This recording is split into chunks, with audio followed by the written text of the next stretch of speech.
Good afternoon.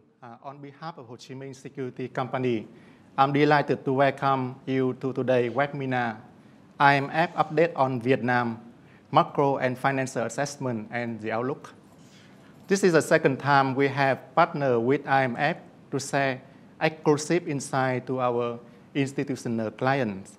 We are proud to continue this collaboration, reflecting our shared commitment to provide timely, data-driven analysis for informed investment decisions. Vietnam economy continues to draw global attention for both its progress and its potential. As integration deepens and reform advance, the question of sustainability, resilience, and long-term growth remain top of mind. That makes today's discussion both timely and important. We are honored to have with us Dr. Jochen Schmittmann, IMF Resident Representative for Vietnam, Cambodia, and Lao PDR. He will present Vietnam resilience, headwinds, and reform ambition, offering fresh perspective on Vietnam performance momentum and policy priority amid global uncertainties. After his presentation, I will share an update from HSC Macro Research Team on Vietnam trade and FDI, and then Dr. Schmittmann will return for a panel discussion together with Mr. Michael Kokalari, Chief Economist of Vietnam Capital, followed by the Q&A session. Thank you all for joining us. We look forward to an engaging discussion and valuable insight. And now, please join me in welcoming Dr. Jochen Schmittmann to deliver today's keynote.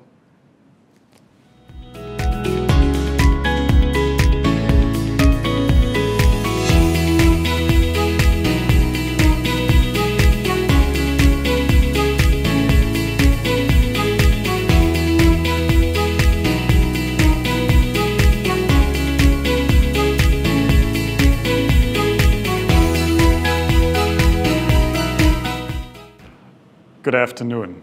It's my great pleasure to be here at HSC. I'm going to talk about the International Monetary Fund's outlook for Vietnam.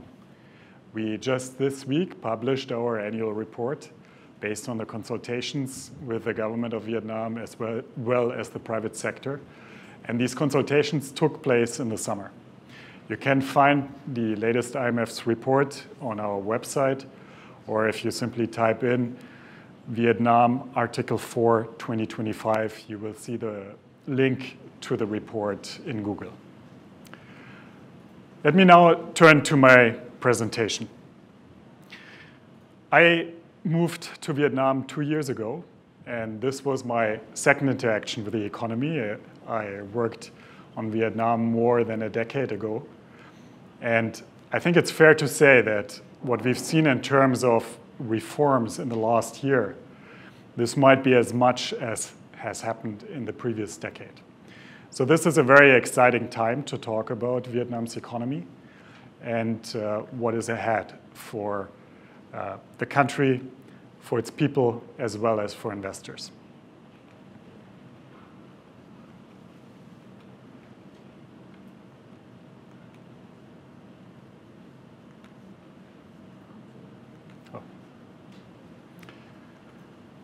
Okay, so my talk is structured into 4 parts. I will first provide some context about Vietnam's economic success story, looking back at previous decades.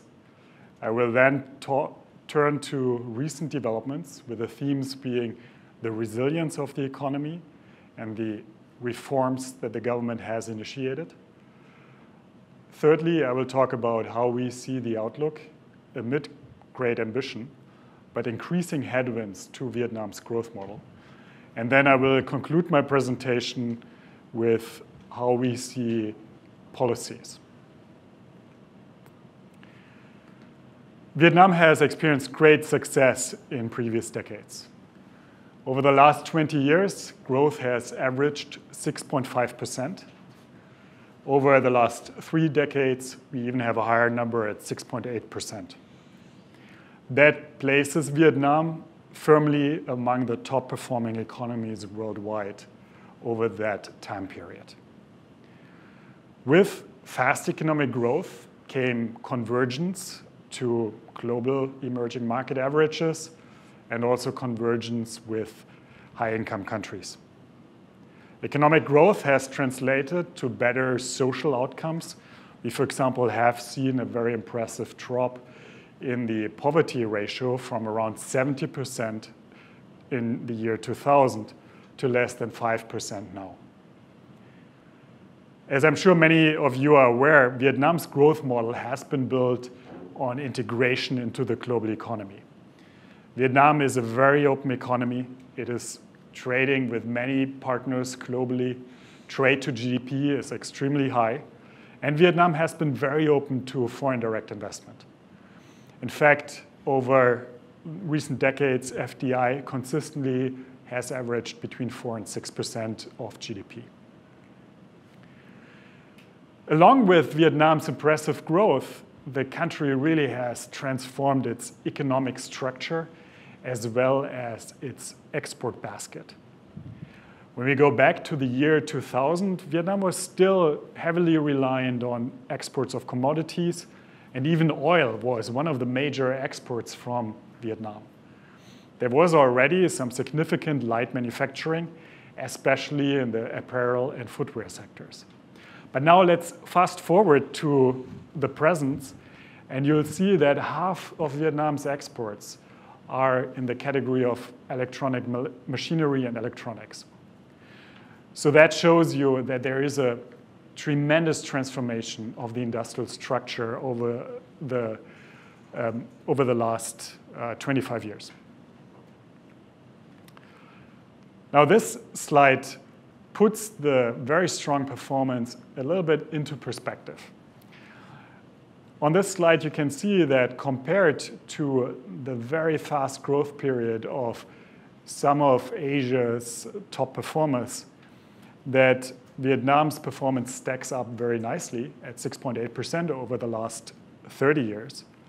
But it falls a bit short of what China, South Korea, Singapore, Taiwan achieved over the fastest 30-year growth periods. It also is a little bit slower than Vietnam's ASEAN peers in Thailand, Indonesia, and Malaysia before the Asian financial crisis. Now, this is not to take anything away from Vietnam's performance. The world is a bit different in the last 2 decades than it was maybe 40, 50 years ago. We should also remember that these countries, China, Korea, Singapore, Taiwan, are among the very fastest growing economies that humanity has ever seen.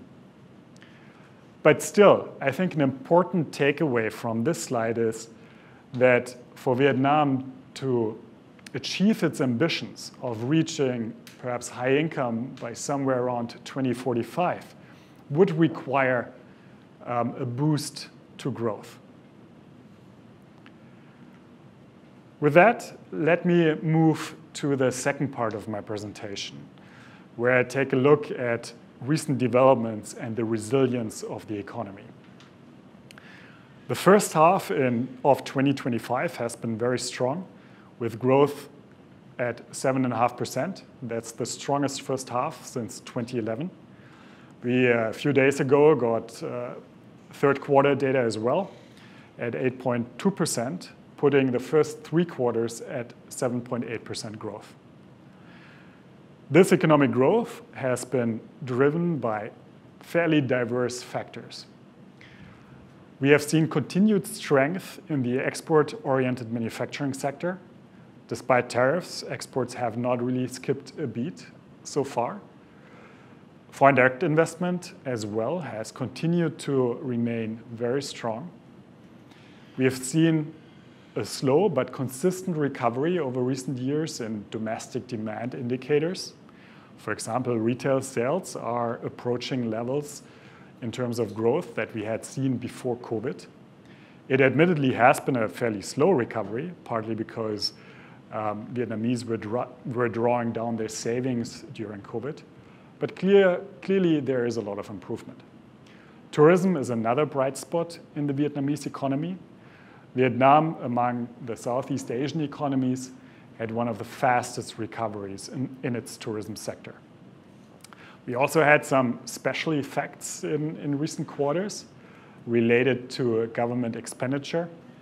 I will talk in a little bit more about the government's institutional reforms. And part of these institutional reforms has been a downsizing in the public sector. That involved a scale up in government spending related to severance packages. And that's what you see in this chart under public consumption. So that's a bit of a one-off effect in the growth numbers. Strong economic growth this year has been supported by fairly accommodative policy settings. On the monetary policy and financial policy side, the State Bank of Vietnam has maintained relatively accommodative interest rates and fairly easy financial conditions. We're looking for credit growth at perhaps numbers at the end of this year around 18, 19, or even 20%, which of course is very fast credit growth. So monetary financial policy settings remain very supportive of the economy. Return to fiscal policy. Fiscal policy turned expansionary in 2023, which at the time when the economy was hitting a soft spot was a good policy response in our view. The government used its fiscal space to support demand. And we see that fiscal deficit remained relatively stable in 2024, and we are projecting a further expansion for this year. So again, fiscal policy is also supporting growth. Turning now to the reforms that I'm sure many of you are aware and that are already alluded to, Vietnam has embarked on a very ambitious reform agenda. And a big part of these reforms are institutional reforms, many of which have been to some extent already implemented. To name a few aspects of this institutional reform agenda, the government has merged several ministries. It has removed one layer of government at the local level. There are reforms that involve party institutions. And in addition, there has been a significant reduction, almost a halving of the number of provinces. On top of that, Vietnam has the aim to reduce the public sector workforce by about 100,000 people over 5 years.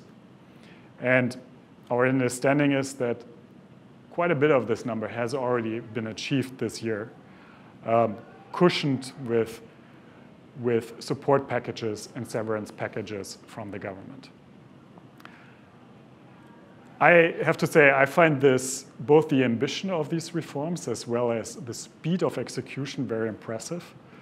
You will be hard-pressed to find many countries that have pursued such a restructuring agenda with this kind of speed as Vietnam has implemented this year. Now, of course, we have to see how all this plays out, because the ultimate goal of these reforms is to enhance government efficiency, to improve the responsiveness of government agencies to the needs of Vietnam's citizens as well as businesses, and therefore to improve the business environment. And that, of course, takes a lot more than just, for example, merging ministries. It really involves a culture change in the bureaucracy. And this is something the Prime Minister also has mentioned in his speeches. And I think that's spot on. And that will take time to implement. So execution at the lower levels of these reforms is really key and something to watch, I think, over the next years, to really see if the country can gain the benefits of these reforms. Let me now turn to how we see the outlook for the Vietnamese economy. And one theme here, as you can already tell from my remarks so far, is ambition. But we also see stronger headwinds to Vietnam's growth model. As I mentioned in the beginning, Vietnam has been very focused on integration into the world economy. And we know that shifts are underway when it comes to the global trade environment. So that will naturally pose a challenge to Vietnam. So when we look over the next few years, in the near term, we expect growth to slow somewhat in the next quarters. And the reason for that is twofold. First of all, we see some of the government stimulus that was related to severance packages fading over the next quarters. And the second factor why we project a slight deceleration in growth is that we think some of the impacts of tariffs on global economic growth will start to show up in the next quarters. Now, that being said, we have modeled in our report a scenario where the government implements aggressive and very ambitious structural reforms. I will talk later about more of the details that we think are important. But we believe that with this reform agenda, if it's well implemented, the government can boost growth relative to the baseline by perhaps 2 percentage points.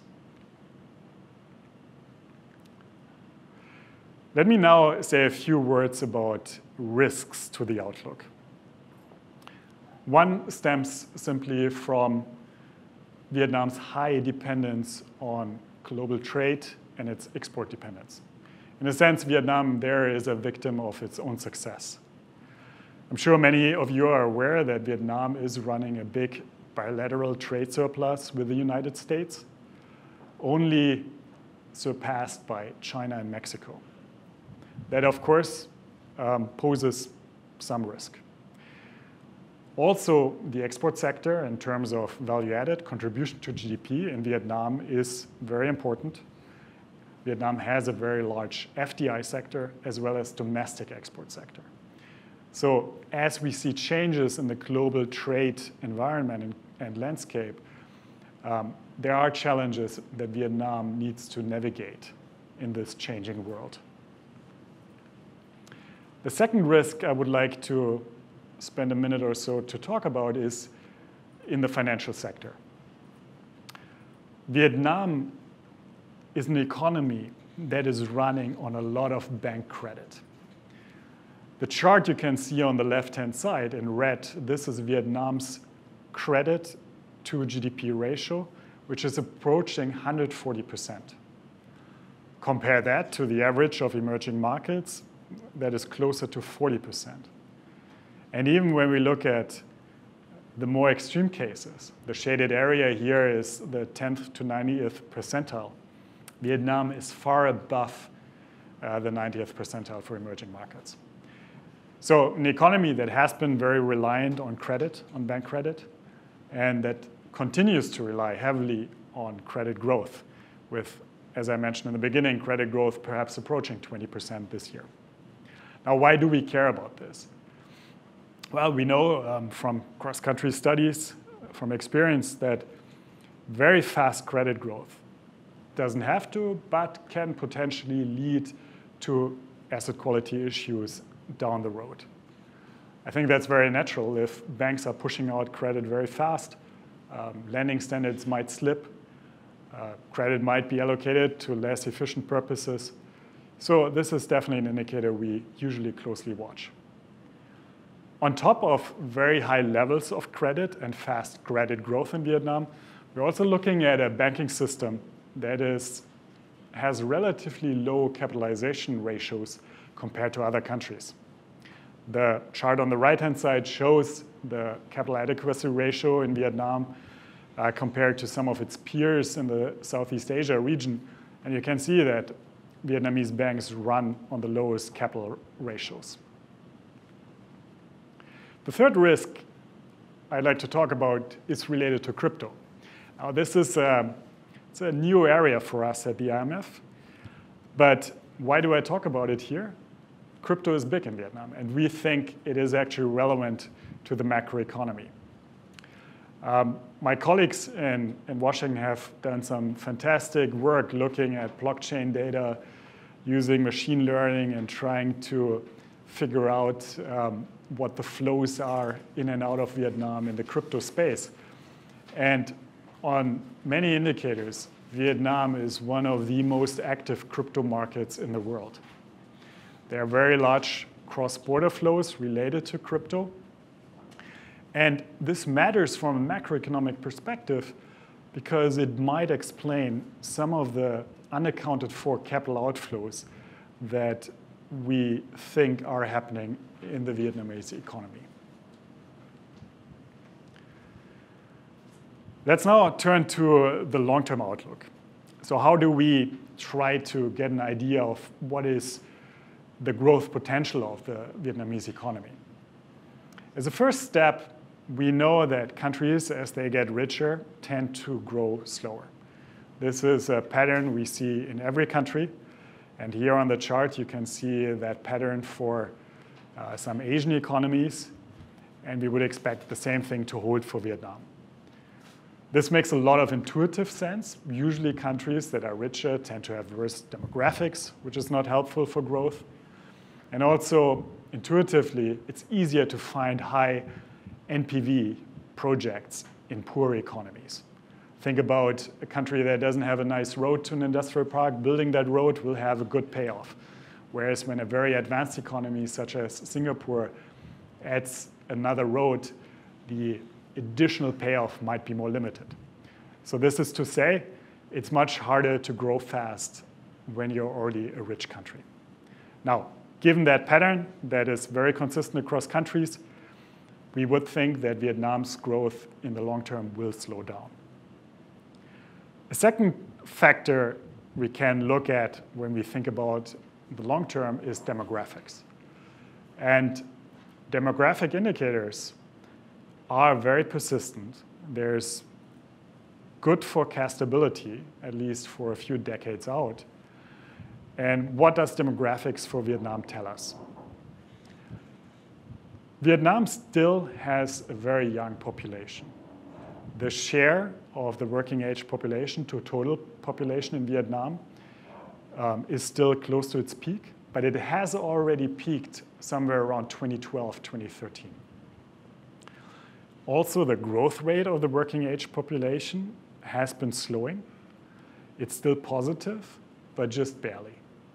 And when we look at the growth contribution of demographics, in our estimation, it is still continues to be positive, but only slightly so.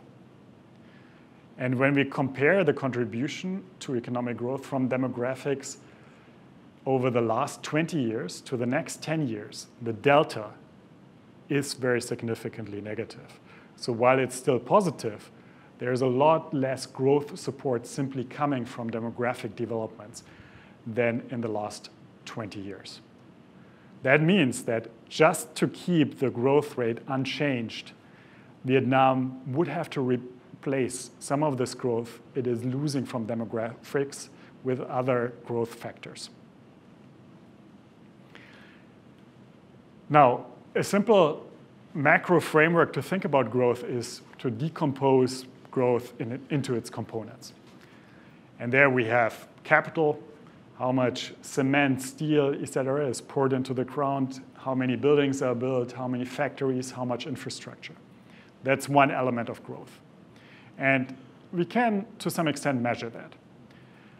The second factor of growth is human capital. This is a function of the number of people, and especially the number of people at working age. And then there are factors related to participation in the workforce, as well as skilling and quality of the workforce. And then, after we've accounted for capital and for labor, what is left over is what we usually call productivity. It's a residual in the measurement. And I find the analysis we did here last year quite striking. We find that over the last 20 years, productivity growth in Vietnam comes out at around 0. So economic growth in Vietnam has been very reliant on factor inputs, on labor inputs, and on capital inputs. And I think that is also related to the very high level of credit to GDP in the economy. And this estimate of low productivity, somewhere around 0 or perhaps even slightly negative for Vietnam, compares to an average of 2 percentage points growth contribution for the average emerging markets and 1.6% for the average advanced economy. So we can clearly see there is a problem here in Vietnam. Productivity, the usage of resources, has not been very good in the last 2 decades. Now, I think also this can be viewed as an opportunity, because that means that just getting a little bit closer to the average of other countries would already provide growth gains. But let's go a bit deeper on what explains this weak productivity growth in Vietnam. And again, I refer you to our report. I think there's some really good analysis using firm-level data. We have worked closely with the Vietnamese Statistics Agency in using some of their survey results, where they survey more than 100,000 firms in Vietnam. And one big takeaway we have from this work is that capital misallocation in Vietnam probably plays a big role in explaining weak productivity growth.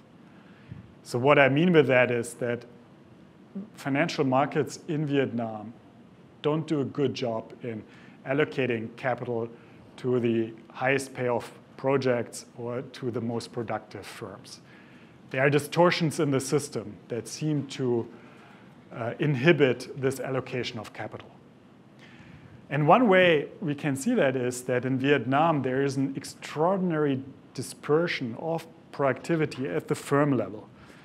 Looking at, for example, specific industries, you have some very productive firms, and you have some real laggards, firms that probably should go out of business if financial constraints were enforced. So that tells us there's something going on where firms that are really not productive are kept alive in the system. A second piece of evidence we found in our data work, and this is based looking at firm-level financial data, is that the borrowing cost of private firms in Vietnam is significantly higher than the borrowing cost of state-owned enterprises after controlling for firm-level indicators such as balance sheet variables and for industry. So again, that points us to misallocation of capital. Some firms, namely state-owned enterprises, but also foreign firms, have easier access to capital. And I like this very detailed work that we did because it confirms some of the anecdotes and some of the narratives we've always been thinking about. That we see that private firms in Vietnam have a hard time scaling. They have a hard time integrating into global supply chains. And financing costs and subpar allocation of capital, I think, is a big part of the story. A second aspect I'd like to mention is human capital. So I think a big source of Vietnam's success are simply its people. When you look at not just the work ethic, but also educational outcomes at, for example, the middle school, high school level, Vietnam really stands out in Southeast Asia. The OECD does a study, the PISA study, where it tests 15-year-olds for achievement in math, science, and reading. And Vietnam scores at very high levels, above OECD averages. And that really distinguishes Vietnam from some other peer economies in ASEAN. That being said, again, using very detailed survey data from the government, we see some issues in the labor force, in the skills sector. And there are two facts that we document in our report that might seem contradictory, but they are related. So on the one hand, we have a shortage of skilled labor, especially in some STEM fields, but also when it comes to vocational training. And at the same time, we have an overqualification issue, where we have a lot of people with higher degrees, university degrees, in jobs that would really not require such a degree.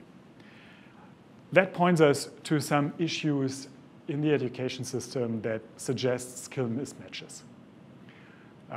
On the one hand, over-education, but also not the right skills. And the final point I want to make here is related to the integration between the FDI sector and the domestic sector. We see a very productive FDI sector, but as I already mentioned, limited linkages and limited spillovers from some of the FDI firms to especially the domestic private sector. Let me now wrap up with our views on policies going forward. First, on short-term policies, monetary, fiscal, and financial policies. Monetary policy in Vietnam does not have much room to ease. We already have relatively accommodative interest rates, and as I mentioned, credit growth is very fast. So this is not a policy lever where we see any room to ease. Fiscal policy, on the other hand, has some space. Vietnam is in the fortunate situation after a decade of very conservative fiscal policy to have one of the lowest debt to GDP ratios among major economies in the world at about 32%. So there is space for fiscal to increase, for example, public spending, but also targeted social spending if needed. Let me now conclude with a few thoughts on the longer-term outlook. And as I already mentioned, we think that with a very comprehensive reform package, Vietnam can achieve higher growth rates. And it can also offset some of the drag that is coming in the next years from demographics. But these reforms are ambitious, and they are not easy. They would not be easy for any country. It would not only include the already planned scale-up of public investment, public infrastructure, but this public investment also needs to be done efficiently. We need the government institutions that can identify good projects and manage this much larger disbursement of public investment.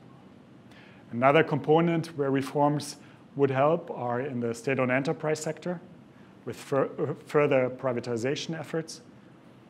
The labor force, upskilling, I already spoke about it. In the entire fiscal area, taxes, efficiencies can be raised. And very importantly, contributing in our estimates, perhaps as much as half of the additional growth we can see in a reform scenario comes from improving credit allocation and having the financial system doing a better job in allocating capital to productive purposes. So I thank you for your attention, and with that, I'm done with my presentation. Thank you.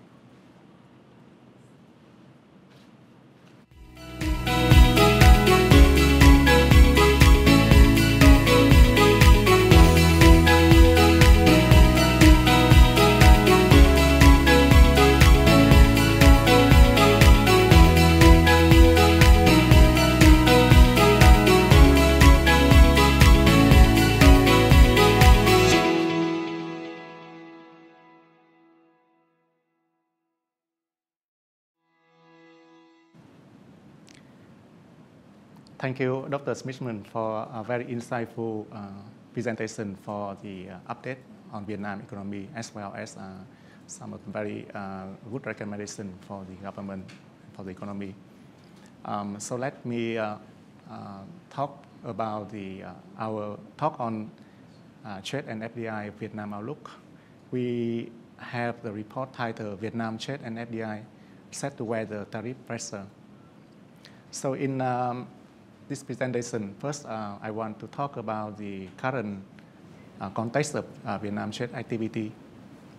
So as we can see clearly on the chart, on the left-hand side, Vietnam annual export growth outperforming the ASEAN 6 economy from 2024 until the first 9 months of the year. And thanks to that, the size of Vietnam export right now is also leading in ASEAN 6, only behind Singapore, with the 8-month export value is over $300 billion US.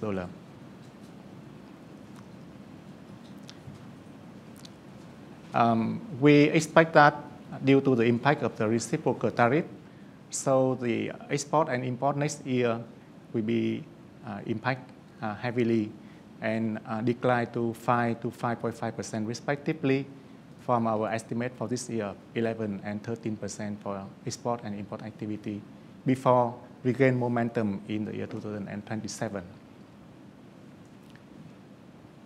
The reason why we think Vietnam continue to be competitive in the export market, because we calculated that the average tariff rate for Vietnam after the implementation of the reciprocal tariff last month was almost 18%. So 18% is still very competitive compared to the most ASEAN economy, and is well below China at 38% and India at around 37%. However, some sectors, for example, textile, metal, and footwear now face much higher tariff burden. As we can see, textile at about 37.5%, footwear at about 30%, and metal at 36%. Nevertheless, compared with our key competitor, Vietnam still likely to have potential advantage. Our methodology is that we group Vietnam 27 key export products to the US into machinery, electrical, footwear, furniture, and textile group. They account for more than 70% of Vietnam's total export. Regarding to machinery and electrical, the Vietnam tariff rate is 12.4%. It's below the peer of 13.8%, and you can see significantly below China of 36% and India at around 34%. In terms of furniture export, the average rate for Vietnam is about 22%, below the average of 25%, and below China 48.6%. Nevertheless, when we're talking about footwear and textile, for footwear, the Vietnam 33.6% rate is above the average. But when we're excluding Mexico and Germany, so we think Vietnam still have a very competitive advantage compared to our key competitor, including China, 44%, and Indonesia, 35%. Similarly, for textile, we calculated that among the 27 key products, Vietnam textile tariff is 40%, still below China and India. For China, we calculate at 53%, and for India, 65%. And so that's the reason why we think that despite some kind of slowing down in export activity in coming year, in coming period, but Vietnam can regain momentum since 2027. Nevertheless, our calculation have not taken into account fully the risk of the transshipment. I think according to the report from the IMF, if we take into account the transshipment risk, the average tariff rate for Vietnam will rising from our calculation of 18% to more than 22%. And we think that risk is still very high. If we look at the chart on the left-hand side, so it shows Vietnam export dependency on the US, concentrated on furniture, textile, footwear, machinery, commuter, and electrical products. And if we look at the right side, so most of that category, we imported the material from China, with telephone, textile, machinery, and footwear carry very low local content, and therefore face very high risk of transshipment. So I think that is very similar with the conclusion from the IMF report. Next, regarding to the IMF, the FDI outlook, in line with our trade outlook, we anticipated that the commitment and implementation FDI to ease in the 2026. For the commitment, we expect a decline of 3%, and for implementation, we expect a rising 3% due to the buffer from the previous year in terms of commitment, before the momentum picking up in 2027 in line with the rebound of the export activity.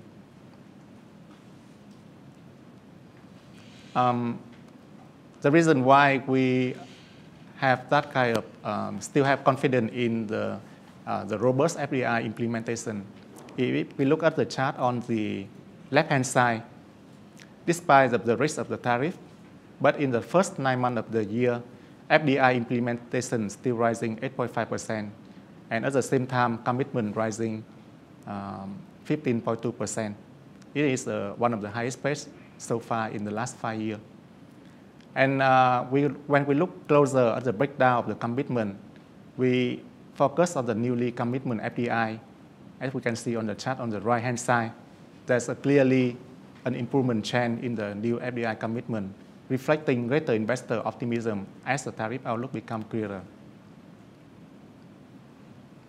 For a longer term, we think Vietnam still have a lot of competitive advantage in attracting FDI. At first, Vietnam continue to offer competitive energy price compared to our competitor in ASEAN. For example, in terms of the electricity price for business, Vietnam is ranked second in the region, only behind Indonesia. And in terms of the FTA, so Vietnam also ranking second in the region, only behind Singapore, with 17 FTA so far have been signed and in place.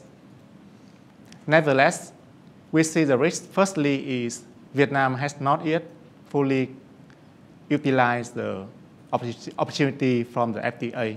If we look at the chart on the left-hand side at bottom, we see that there's a rising in terms of the market share from the US market or the dependency on the US market. And we note that we haven't got any kind of FTA with the US. Despite that, for other markets where we sign the FTA, we see the declining in terms of the market share of the Vietnam total export. The second largest export market is still China, so it's very important for Vietnam to balance between the importation and the export from the China going forward. And third market is Europe, and the fourth market is ASEAN, and together with South Korea and Japan, the key main market of Vietnam that we have to explore further in the coming period of time. Finally, regarding to the key factor for improving the FDI attractiveness of Vietnam, we highlight 3 key factors, as we can see from the survey of the Eurocharm most recently in the second quarter of the year. The first and foremost is the infrastructure improvement is a key concern for the investor. And I think that given our low debt to GDP ratio, we can improve significantly in coming year. And the second thing is the legal framework that we also see from a lot of the pillars from the government, the 4 pillars, to improve the legal framework. And the third also going together with the legal framework is streamlining the administrative and procedure for the FDI investor. So with that, I would like to conclude my presentation here today, and now we can move to the next session with the panel discussion. Thank you.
Now let join us to welcoming Mr. Michael Kokari, Chief Economist from Vietnam Capital, and together with Dr. Schmittmann back to the stage. Thanks a lot for having us. Before we get into the scripted questions, let me just a few remarks on you. Fabulous information, by the way, really interesting. Thanks a lot. Let me just loop back with a few things, few observations. One is the point you're making about the tariffs. We also see it's around 18%. My calculations kind of agree with you. Where I differ with you is I strongly believe that number is going down, not up. So, you know, we're in a part in the world now where we have to have a kind of realpolitik type thinking. You know, it's not in Trump's interest to have inflation. You know, inflation in the U.S. already started heading up again. That, you know, basically we've essentially lost the trade war with China. They've, for the third time, extended the negotiations with China. If you look at the percentage of products that come from Vietnam and China together. So for a variety of reasons, I think what you'll see over the next year is the average rate getting negotiated down. I'm not worried about the transshipment issue at all. If you really look into the details, many countries around the world are complaining, hey, you're saying this 40% number, but what's the definition of transshipment? There's a reason there's no definition. They want to keep it fuzzy, ambiguous. Actually, last year there was a study from Harvard Business School, and they tried to look into the details of what percentage of Vietnam's exports, you know, to the U.S. I'm sure you read it. Yes. Well, the thing that's very shocking in this report is that the conclusion all these big brain Harvard guys came to is that the percentage of transshipments from China to, you know, the U.S. via Vietnam is somewhere between less than 2% and 18%. And as a professional economist, you will be horrified to see a range that big. It means that they don't know what it is. And so I don't think you're going to see a lot of that. And just last thing is, great points about the capital allocation. You know, you can see that the money velocity in Vietnam is very low. And that's a signal that a lot of the money is going to real estate, basically. That's one issue. The other is the whole issue of the linkages. You know, Brookings was onto this a few years ago. I think pre-COVID, there was a lot of efforts by multinational companies to try to develop the capabilities of the local supply chains here. Unfortunately, it got stalled with COVID, but maybe we'll see some of that effort coming. And because, you know, you kind of hit the dirty little secret here of zero productivity growth. Thing we don't really like to advertise, but that is kind of the reality here. So really good points. Though that was my observations on the things that you guys brought up. So okay, sorry. Go ahead. Yes, I think that refer to the tariff. It seems that you're quite optimistic on the declining trend for the tariff, and so what is the risk for Vietnam trade activity going forward? So let me preempt that by saying I think in this market I was probably the one that was saying the most vehemently, don't worry, Vietnam is not going to get targeted by Trump. So maybe you shouldn't listen to what I say about the tariff. I read the report, actually. Yeah. Yes. Everybody read it, and they shoved it in my face. So, but you know, initially, I looked really stupid, and I was like completely wrong on that day with the 46%, blah, blah, blah. But actually, I'm getting less wrong as time goes on, and the reason why is that it's not in the U.S. interest, it's not in Trump's own personal interest, political interest to really target Vietnam. So I think this issue is going to quietly kind of go away.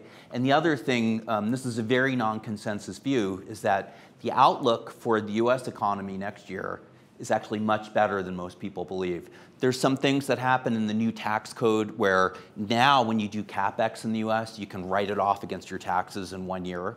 So that and a couple other things mean that the economy is going to be strong next year in the U.S. In Germany, of course, you have Merz coming into office, taking off the borrowing cap. You're going to see a big ramp up of spending in Germany. So actually, I think the outlook for the world economy is pretty good. I'm thinking that our exports to the U.S. next year will probably grow by single digits. I was originally thinking like you that it was really going to collapse. But look at those Q3 figures that we got out, you know? And the other thing that a lot of people are not talking about is if you look inside the PMI, what had been happening was that the new export orders had really collapsed. Remember in the summer, it was like in the low 40s, like COVID type level. Actually, now it's recovered almost back to 50, almost unchanged. So I think the whole export story next year is much better than a lot of people think, so. Yeah, thank you. So let me summarize the key point. I think one kind of risk that Jochen has mentioned in the report is regarding to the outlook for the trade activity. But it seems like from our tariff calculation, And from the transition risk, we maybe have we're likely to have better than expected outcome in coming period of time. Even like for us, when we forecast the number in September, we call it the full impact of the tariff for Vietnam. But the number is still very strong, despite declining on the sequential basis. Much stronger than anyone expected. Yeah, exactly. Much stronger than we expected. Yeah, exactly. Yeah. So that is some kind of thing that we think that there's more like upside potential for Vietnam. And driven by computers, driven by high-tech stuff, as you pointed out, half of our exports. So the next question, I think I turn to Dr. Jochen, is you mentioned about, I think, very interesting slide regarding to the contribution of the public investment for Vietnam GDP in the next 5 years. I think it's the largest contribution. You mentioned like maybe 2 or 3% upside from the base case. So in that regard, how the investment in public investment can become a key driver, key factor for Vietnam to become a high-income economy towards the year 2045. Yeah, there's a lot happening with public investment. Lots of announcements, very big plans, a high-speed rail from Hanoi to Ho Chi Minh, lots of smaller rail projects in the north and the south. And when I say small, some of these are $10 million ticket items, lots of new roads, power infrastructure, even talk about nuclear power plants. So clearly the policy directive from the top is to ramp up infrastructure spending. We think that's probably a good idea for growth. There are a lot of things the economy needs, both transport infrastructure as well as energy infrastructure. And Vietnam has the fiscal space to do this when we just look at the debt to GDP number. Where we would caution a little bit is how to finance all this. Having low debt to GDP does not necessarily mean that you have the financing available. It still needs to be raised somewhere. And here, when we look at the domestic government bond market, we think a lot of reforms need to be done to absorb this kind of borrowing volume potentially. Right now, the market is, in our view, a bit distorted. Interest rates in the domestic government bond market are very low. That's why there are no foreign investors in the market. There are also other areas where progress needs to be made. For example, there is talk about bringing in the private sector for a lot of these projects on the financing side, as well through PPPs. We know that can be one tool to mobilize financing, but we have a lot of examples globally where these PPPs have gone wrong. I'd say it really requires a lot of fiscal management capacity, the ability by the fiscal authorities to manage these projects, to oversee the risks, and also to implement the borrowing. So to summarize, this is a great opportunity to boost economic growth, but implementation will be key. It needs to be well done. There needs to be policies in place that ensure that the money is not wasted. Yeah, exactly. So actually, when I look at the GDP on the expenditure side, we see that Vietnam investment to GDP is still much lower than China. So that means we still have a lot of potential. But the key thing is the governance, the corporate governance and governance of the project as well to make it efficient, right? And I think the key thing is where's the money going to come from? You're talking about really big sums, particularly when you compare to FX reserves. The big topic that you're going to see next year discussed, you heard it here first, is Vietnam's credit rating. Everyone's focused on this FTSE upgrade for the stock market. To be honest, I think that's kind of neither here nor there, and we've been hearing about that for years. The thing that we'll really be talking about next year, when we're at this panel next year, will be the credit rating, and get an investment grade credit rating. Because we'll need to borrow from foreigners money for these projects. Yes, I think exactly this is one of the questions that we received, the live question from investor. So I think can I ask you on that? So the investor asked how we Vietnam fund the infrastructure ambition, given that the government doesn't have enough money to execute, and given limited access to the corporate bond market, and given the high loan to GDP ratio. The domestic bond market has got all kind of dysfunctions that can take us an hour to talk about the link between the interbank market, the carry trade, et cetera, et cetera. But I think the key will be the foreign market. If you look at on a quantitative basis, if you look at all the metrics of Vietnam compared to other, we're double B minus right now. If you look at, or sorry, double B plus right now. If you look at how we compare to other countries, actually a lot of the metrics kind of line up fairly similarly. The issue is with the qualitative. You know, they want stability. They want us to have kind of a more normal policy framework.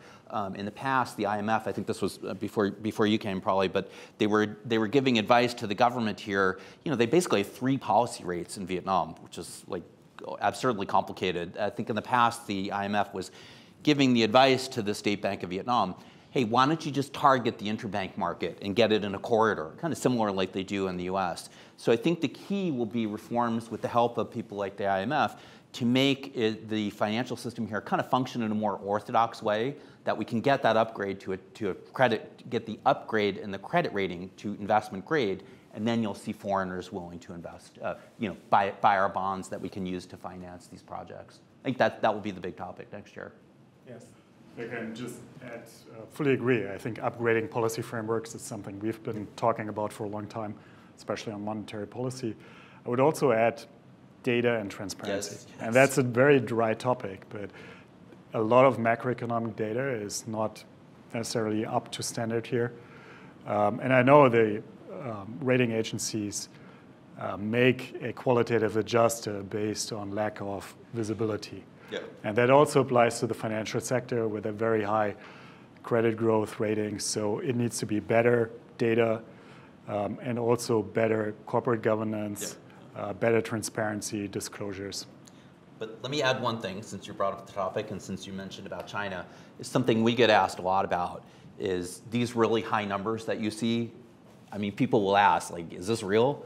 And yeah, actually the numbers here are pretty reliable. You can do kind of a version of what they, in China, they used to call the Li Kuei-Ching index, looking at things like electricity usage, whatever. The numbers here, sometimes they have mistakes. That's not what we're talking about right now. But they're not overinflated like in China, and they're not manipulated or massaged. It's pretty reliable. Not the transparency, as you said, is an issue. But we don't see any evidence that the numbers are, you know, there's nothing wrong with the numbers at all, basically. It's an important point for investors to know. So. Yeah, so I think linked to the thing that there's a lot of concern regarding to how to funding the weakness in the bond market. So I think tomorrow we know that Vietnam await for the decision in the morning for the FTSE upgrade. But some of the calculation from the World Bank, for example, they calculate like maybe the only limited inflow, maybe limited to like single day of the liquidity in Vietnam. Yeah. So nobody cares about FTSE. Yeah. So what does the MSCI upgrade? That's the one, and we've been hearing about this for 10 years already. So exactly. So I can ask both of you is so if the FTSE upgrade is important but not so important. So what do you think about the credit rating, the investment grade upgrade for Vietnam? Can Vietnam government achieve by the year 2030? By 2030, sure. I mean, what we were just talking. Yeah. We meet the quantitative. They just need to take the IMF's advice and fix all the way that the macro policy framework works. And so those are easy things to fix. Those are not, you know. Can we achieve the target earlier than 2030? Do you think easy. So? From IMF's standpoint? It's completely dependent on the will to implement the reform, so impossible to predict. Possible, okay. Yes, but action needs to be taken. Yeah. Okay. You know, if I had more will, I would lose weight, and I mean, so in other words, it's in reach, but they just have to do it now. Yeah. You know. So I think back to Kokarari, we're talking about investment, we're talking about the bond market, the monetary. Now I want to talk another thing is about the private consumption.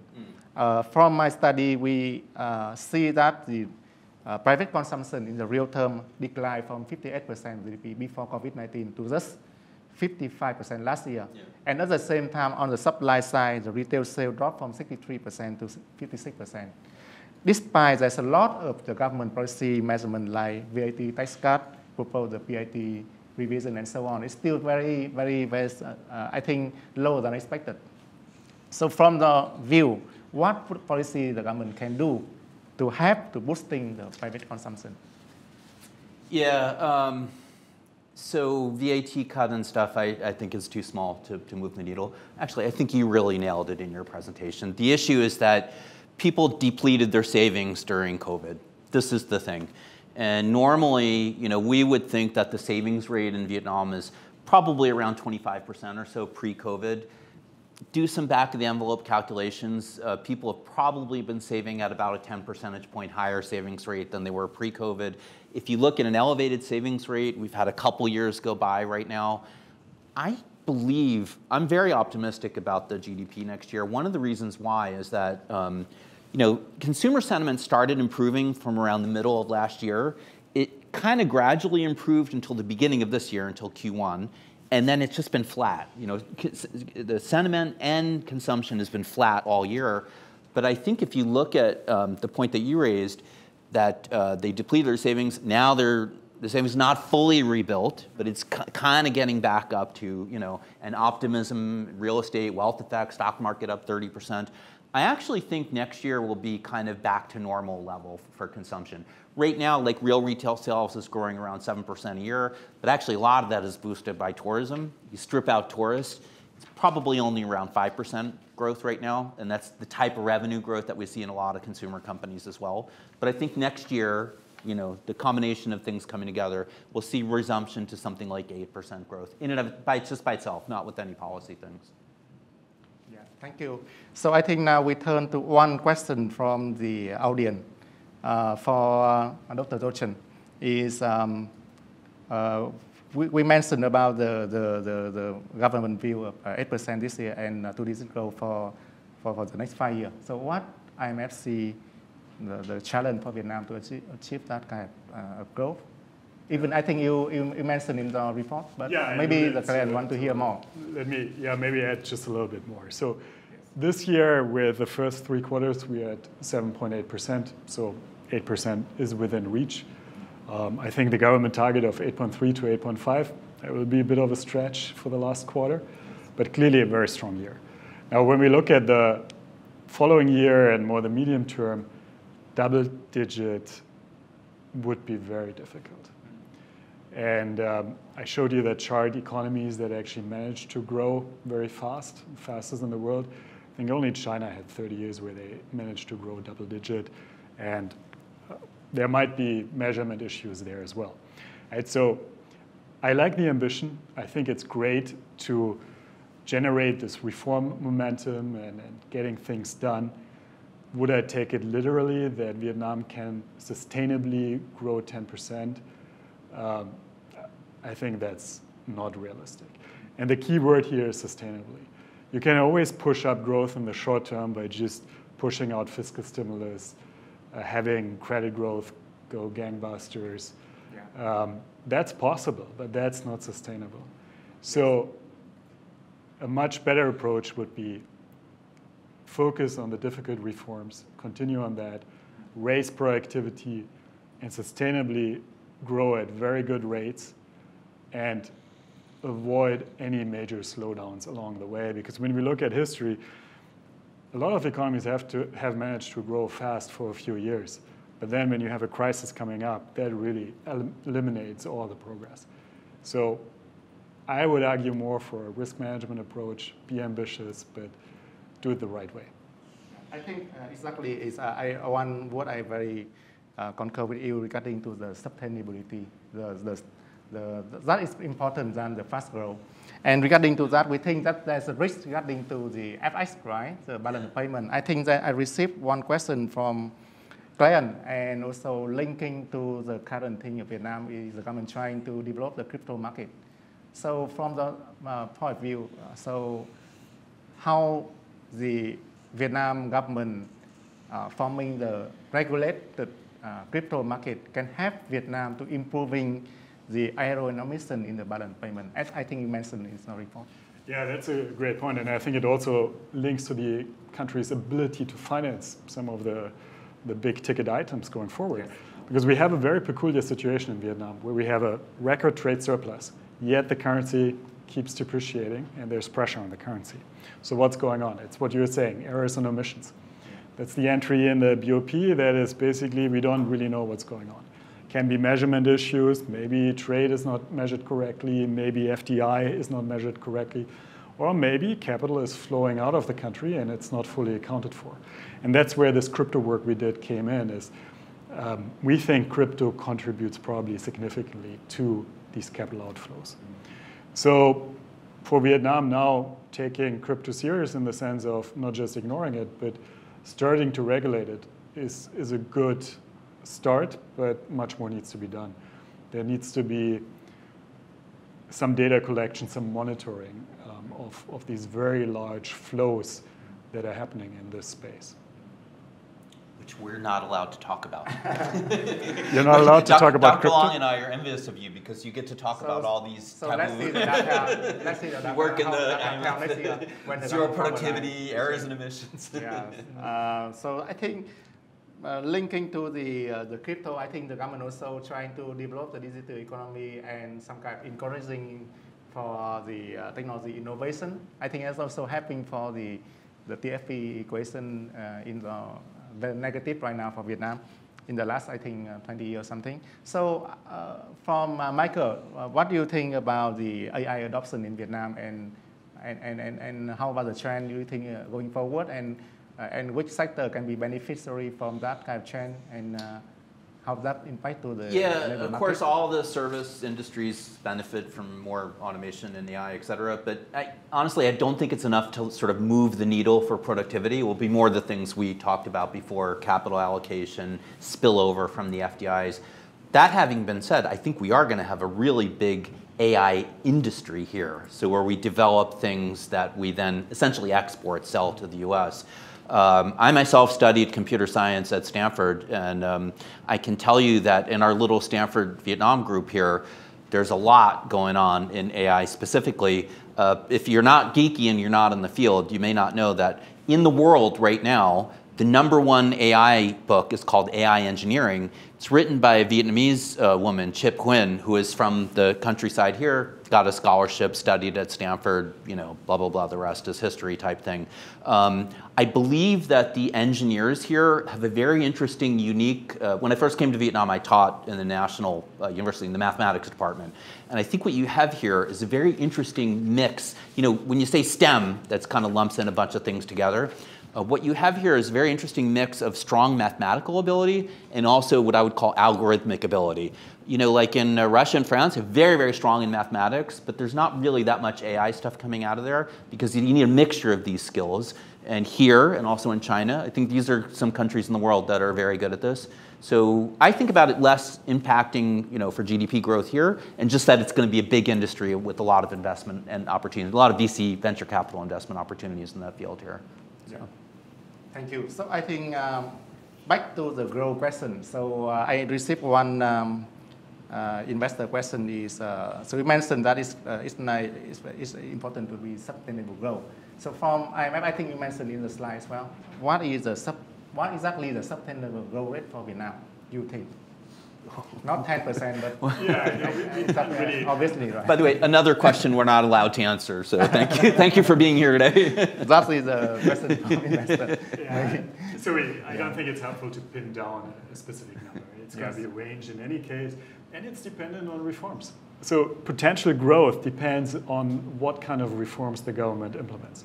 If there are a broad set of reforms, such as I've outlined, touching on public investment, fiscal management, infrastructure, quality of the workforce, then growth potential will be higher. And what we mean with growth potential is a sustainable rate that is non-inflationary. Yeah. If these reforms do not happen as we hope they will happen, then growth potential is lower. And if you keep the foot on the accelerator, then growth can be high, but it will be inflationary. And you might also get instability in the financial sector, et cetera. So it's really a question of what reforms are implemented, and the more is done, the higher the potential growth rate will be. How much higher? So we've done fairly quantitative work with a DSG model We say with a reform package, you can boost growth by 2 percentage points additional for the next 5 years. That's very significant. Yeah. Might not take you to double digit, yeah. but hey, if you grow 8% over the next 5 years on average, yeah. I would take that. 2% is my number as well. Yeah. So I think regarding to the growth potential, so you mentioned that Vietnam is have a negative TFP. One observation from the investor is that the same pattern with the country in earlier state of development, like they also observe with Singapore, for example, and can improve over time? Yeah, it is not. So I didn't show that on the slide. I only showed the average for emerging markets, 2 percentage points, or 2%.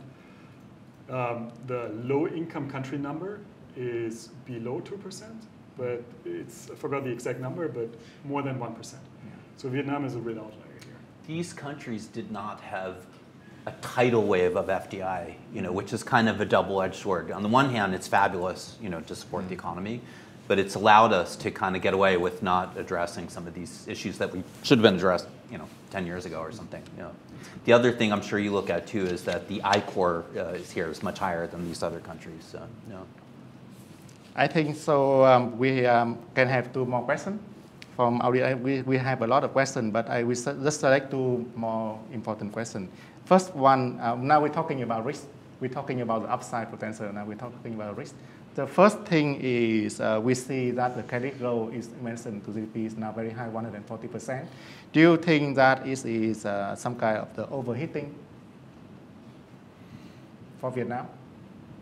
Yeah, I wouldn't call it overheating, but it's definitely something to watch. If these very high growth rates of around 20% continue for some time, then it is something that probably goes hand in hand with some bad credit decisions that materialize as asset quality issues.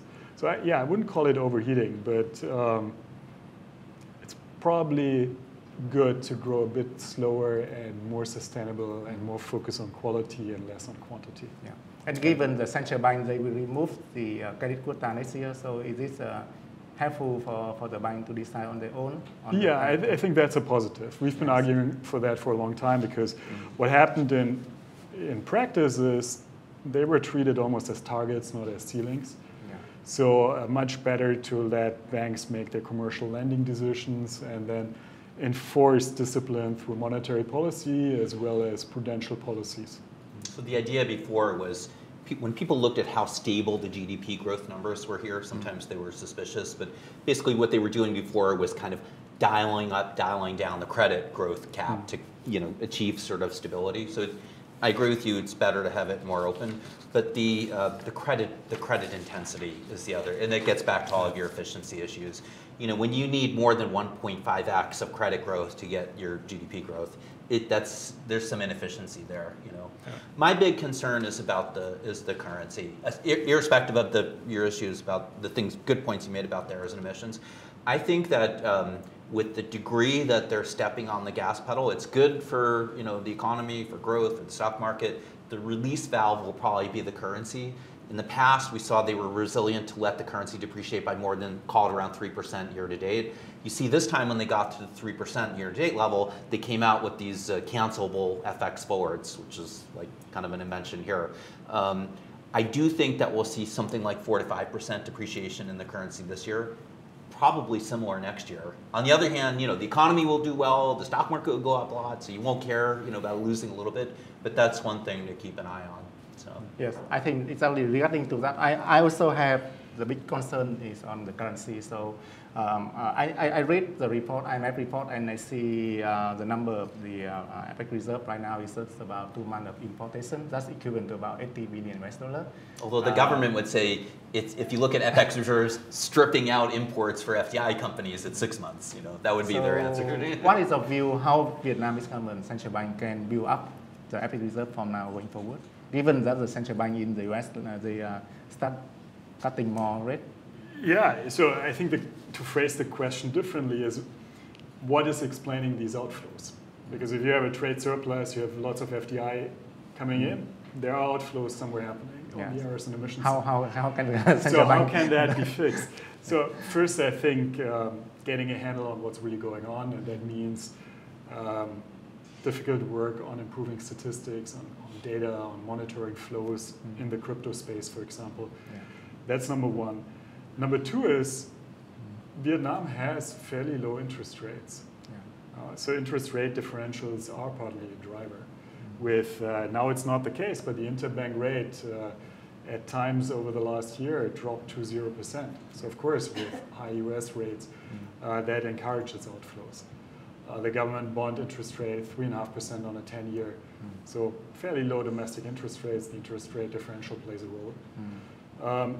Yeah, I think these are two very important issues, and then more perhaps longer term, creating a conducive investment environment in Vietnam that keeps money in the country and perhaps encourages also more foreign inflows.